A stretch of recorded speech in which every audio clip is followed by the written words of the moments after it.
প্রতিকূল পরিবেশ বলতে যেই পরিবেশটি ইসলাম বান্ধব নয়, বা এমন পরিবেশ যে পরিবেশ ইসলাম বিরোধী, এমন পরিবেশ যেখানে থাকলে আমাদের সন্তান সন্ততি পথভ্রষ্ট হয়ে যেতে পারে, এমন পরিবেশ যেখানে বাহ্যিকভাবে ইসলামের সকল বিধিবিধান পালিত হচ্ছে না অথবা পালিত হতে বাধা প্রদান করা হচ্ছে, যেটাই বলি না কেন আমরা, সে উভয় পরিপ্রেক্ষিতেই আমরা সেটিকে বলতে পারি প্রতিকূল পরিবেশ।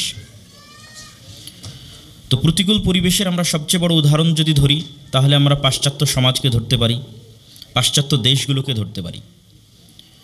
সেক্ষেত্রে পাশ্চাত্য সমাজে প্রচলিত জাহিলিয়াত এবং রাসূলুল্লাহ সাল্লাল্লাহু আলাইহি ওয়াসাল্লামের সময়ের যে জাহিলিয়াত, এই দুই জাহিলিয়াতের মধ্যে পাশ্চাত্য সমাজে প্রচলিত জাহিলিয়াত যা আমাদের সমাজেও প্রবেশ করেছে, সেই জাহিলিয়াত বেশি ভয়ঙ্কর রাসূলুল্লাহ সাল্লাল্লাহু আলাইহি ওয়াসাল্লামের সময়ের যে জাহিলিয়াত ছিল, আইয়ামে জাহিলিয়াতের যে যুগ আমরা বলে থাকি, সেই জাহিলি যুগের চাইতে আজকের আধুনিক যুগের জাহিলিয়াতগুলো বেশি ভয়ঙ্কর।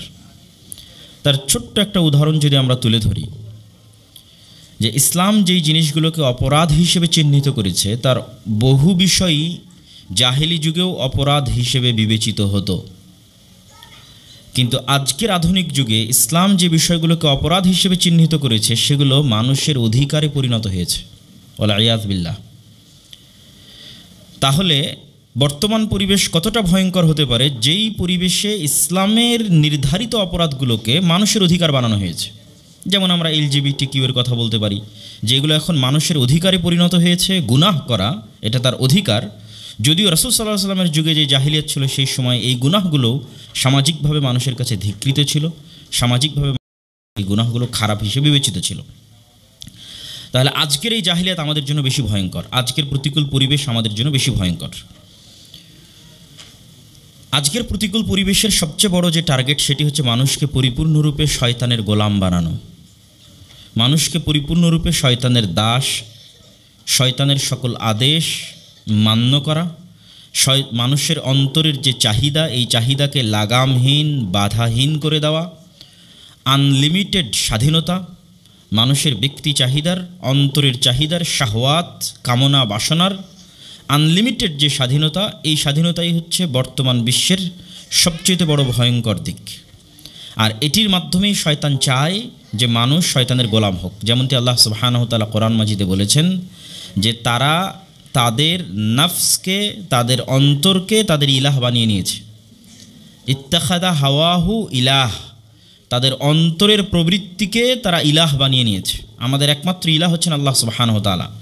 আমাদের অন্তর আদেশ এবং নিষেধ মানবে আল্লাহ সুবহানাহু ওয়া তাআলার, কিন্তু শয়তান চায় আমরা আদেশ এবং নিষেধ শুনবো আমাদের অন্তরের, আমাদের মনের কামনা এবং বাসনার, এবং ইলাহ বানিয়ে নিব তাকে, এবং ওখান থেকেই শয়তানের শুরু। কেননা আমাদের শরীরে যেমন রূহে রব্বানি আছে, ঠিক তেমনি নফসে শয়তানি আছে। রূহে রব্বানি যে আল্লাহ সুবহানাহু ওয়া তাআলার পক্ষ থেকে মায়ের পেটে প্রেরিত হয়েছে, যার সকলেই মুসলিম রূহের জগতে। কিন্তু পৃথিবীতে যে শরীর তৈরি হয়েছে তার মধ্যে নফসে শয়তানি বসবাস করে। শয়তান যদি বাহির থেকে ওয়াসওয়াসা নাও দেয়, তবুও নফস নিজেই শয়তান মানুষকে পথভ্রষ্ট করার জন্য। যেমনটি আল্লাহ সুবহানাহু ওয়া তাআলা বলেছে যে আমরা আমাদের হাওয়াকে ইলাহ বানিয়ে নিয়েছি, আমাদের অন্তরের প্রবৃত্তি এবং কামনাকে ইলাহ বানিয়ে নিয়েছি। আর ওই নফসে শয়তানির মাধ্যমেই শয়তান মানুষের শরীরে প্রবেশ করে।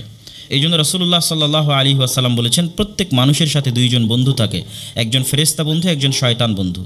রূহে রব্বানি যে আল্লাহর পক্ষ থেকে এসেছে সেটা ফেরেশতা বন্ধু, তার সাথে সম্পৃক্ত থাকে, কানেক্টেড থাকে। যত ভালো কাজের কথা মানুষের অন্তরে জাগ্রত হয় তা ফেরেশতার পক্ষ থেকে ইলহাম হিসেবে আসে। আর নফসে শয়তানির মাধ্যমে শয়তান আমাদের অন্তরে ওয়াসওয়াসা দেয়। যত খারাপ চিন্তা আমাদের অন্তরে প্রবেশ করে তার প্রত্যেকটাই শয়তানের পক্ষ থেকে আমাদের অন্তরে আসে। তাহলে আমাদের মধ্যে সবসময় দুইটা যুদ্ধ চলমান আছে, রূহে রব্বানির সাথে নফসে শয়তানির, ফেরেশতা স্বভাবের সাথে, ফেরেশতার ইলহামের সাথে শয়তানের ওয়াসওয়াসার যুদ্ধ আছে।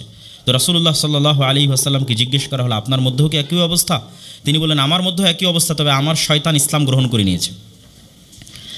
এটি আমাদের জন্য বোঝা কঠিন যে রাসূলুল্লাহ সাল্লাল্লাহু আলাইহি ওয়াসাল্লামের শয়তান কেমনে ইসলাম গ্রহণ করলো। আমি এটা আপনাদেরকে বুঝিয়ে দিই, তাহলে আপনার শয়তান ইসলাম গ্রহণ করবে। সেটি হচ্ছে রূহে রব্বানির প্রভাব আপনার শরীরের উপর এত বেশি পরিমাণে থাকবে যে নফসে শয়তানি অন্তরের মধ্যে সংকুচিত আকার ধারণ করবে, তার কোনো জায়গা থাকবে না। তো রূহে রব্বানি মানে ফেরেশতা, ফেরেশতারা সবসময় কী থাকে? পবিত্র থাকে। ফেরেশতারা সবসময় কী করে? জিকির আজকার তাসবিহ তাহলিল করে। আপনি যদি সবসময় পবিত্র থাকেন, যে মানুষটা উজু ভাঙলেই উজু করে, 5 ওয়াক্ত সালাতের জন্য উজু করে, ফরজ গোসলের প্রয়োজন হলে সাথে সাথেই গোসল করে, ঘর বাড়ি পরিষ্কার পরিচ্ছন্ন রাখে, তার মধ্যে সবসময় রুহে রব্বানি বিজয়ী থাকবে এবং নফসে শয়তানি সংকুচিত অবস্থায় সেখানে থাকবে। আর যখন সে পবিত্রতার গুরুত্ব দিবে না, তখন ফেরেশতা স্বভাব থেকে সে দূরে সরে যাচ্ছে। অপবিত্রতার দিকে যখন ধাবিত হবে, ময়লা গান্দেগি, তখন সেখানে নফসে শয়তানির প্রভাব থাকবে। এইভাবে মানুষের শরীরের মধ্যে যত বেশি পরিমাণে সে ফেরেশতা স্বভাব ধারণ করবে, 5 ওয়াক্ত সালাতের জামাতে আদায়ের মাধ্যমে নিজের নফসে শয়তানিকে সে বাধ্য করবে পলায়ন করতে অথবা নত করতে, সারেন্ডার করতে, তার রুহে রব্বানির শক্তির মাধ্যমে, ফেরেশতা স্বভাবের মাধ্যমে। ঠিক একইভাবে রাসূল সাল্লাল্লাহু আলাইহি ওয়াসাল্লাম করেছেন, যেমনটি আমার পূর্বের বক্তা বলে গেলেন যে রাতের সালাত, এটি আপনার অন্তরে রুহে রব্বানিকে বিজয়ী করবে আর নফসে শয়তানিকে দুর্বল করবে। সম্মানিত উপস্থিতি, তাহলে সারমর্ম কথা কি, আজকের আধুনিক বিশ্ব চায় এই নফসে শয়তানিকে স্বাধীন করে দেওয়া হোক, সকল প্রকার বাধা বিপত্তি থেকে তাকে মুক্ত করে দেওয়া হোক এবং মনে যা চাইবে মানুষ তাই করবে, এটিকে তার অধিকারে পরিণত করে দেওয়া হোক। সেই ভয়ঙ্কর যুগে আমরা বসবাস করছি।